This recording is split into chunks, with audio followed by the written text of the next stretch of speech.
राज्य सरकार द्वारा विद्यालय और गणशिक्षा विभाग निमंते सरकार तरफ यूएसए सिस्टम लागू करा जायछि। जो सिस्टम रे कि जो शिक्षक शिक्षयित्री माने रही से माने निजर उपस्थान पकाइबे, ता सहित छात्र छात्री मानकर उपस्थान पकाइबे प्रतिदिन एवं जो मानकर सीएल अप्लाई करिवार थिबो ता माध्यम रे करिवे एवं बहुत किछि प्रोसेस अछि जोटा कि डायरेक्टली यूएस माध्यम रे ऑनलाइन रे करा जिवो।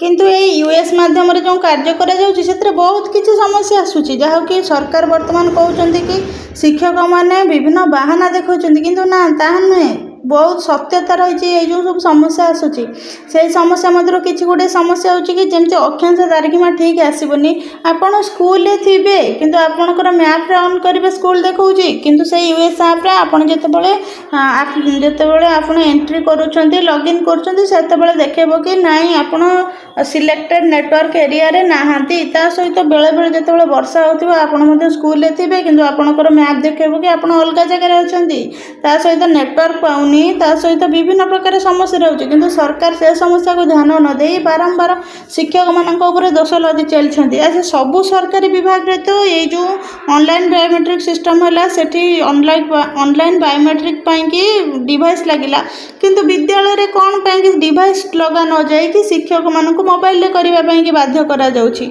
एवं शिक्षक मानक दोष दिया तेणुक सरकार को अनुरोध करा जाउछि से बायोमेट्रिक सिस्टम रो प्रचलन करंतु विद्यालय मानक भित्तिभूमि विकास करंतु प्रथमे एवं शिक्षक मानक अजथा दोष दियंतु नहीं कहीं गोटे बायोमेट्रिक सिस्टम हो गले ऑटोमेटिक तो समस्ते से लॉगिन करेंगे ऑटोमेटिक समस्ते फिंगरप्रिंट देवे अटेंडेंस पकेबे आ यहाँ द्वारा मत बहुत किसी स्कूल कार्य व्याघात सृष्टि हो गोटे शिक्षक जिते स्कूल को आसुची से निजर अटेंडेंस तो प्रथम पकाउछि से मते नेट चलुनी ठीक से सटीक रे अक्षांश तारीखमा आसुनी बहुत कष्ट लॉगिन होउछि तापर पिला मानकर भी पुणी समस्तंकर अटेंडेंस पकेबाक पड़ुछि से बहुत समय जाउछि एवं से मते बहुत असुविधार सम्मुखीन होबाक पड़ुछि पिला मानकर पाठ पढ़ार व्याघात सृष्टि होउछि। तेणुकर सरकार को अनुरोध शिक्षक मानक दोष न देई प्रथमे भित्तिभूमि प्रस्तुत करी तापर व्यवस्था लागू करंतु।